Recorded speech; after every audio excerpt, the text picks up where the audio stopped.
So how are we doing for time? I meant that rhetorically. The dimension that is meted out by the vortex, according to V-theory, is time itself.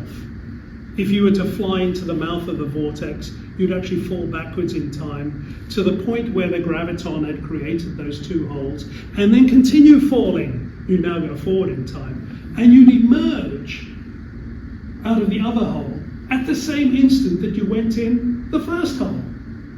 Mind blown. Okay, wouldn't that be great if you could shrink yourself below than that and lower than that radius? Even you can't, because I think bad things would happen. But it's too small. So modern physics doesn't explain what time is. Carlo Rovelli, you should look at his textbooks. Carlo Rovelli writes poetically on the subject and helps elucidate the problem. And we simply don't understand why time behaves the way it does. Why it's so different from space. It's simply not another dimension. It's a pseudo dimension.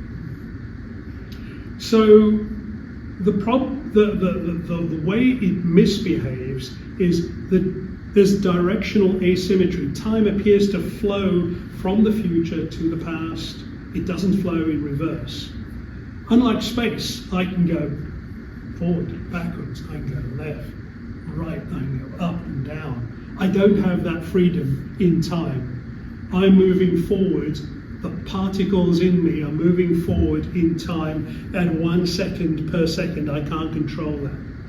We do find, though, that at high speeds, close to the speed of light, some proportion of the speed of light, or in high gravitation, time appears to tick slower. I wonder if it ticks faster under high exam pressure. Would it make it? No? Okay. So the other thing we know about time is that this notion of the past. The past is an archive of events that occurred. But what is now? What is now? So Richard Muller writes on the subject of now. In fact, he's got a whole book on it called Now, the Physics of Time. And it focuses on the notion of the present in order to understand time as a series of nows. V-theory, the notion of now, is the state of the ether encountered by a whole. The collection of state values of each voxel or each elementary volume of ethereal fluid in the path of a whole is the state of the ether. It is represented by two values only, the velocity vector and the spin vector, and that's it. That is the state of the ether. But when that falls into the hole, where does it go? It gets rendered onto the surface of the interior of the vortex. It gets archived.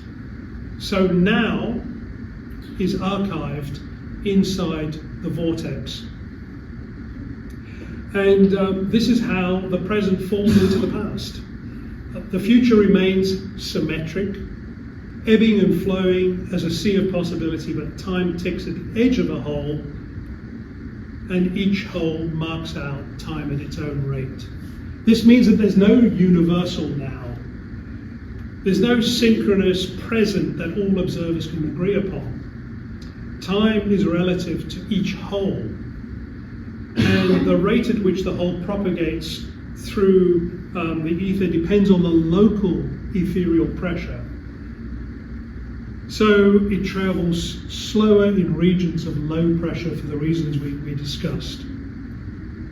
Matter is composed of particles. Matter exists. What does existence mean? Well, in V-theory, existence means that it occupies space and it takes time. I like the English phrase, it takes time. The language there means something. It's actually taken the state of the ether that exists in the whole, and it's taken it and it's archived it on the wall of the vortex.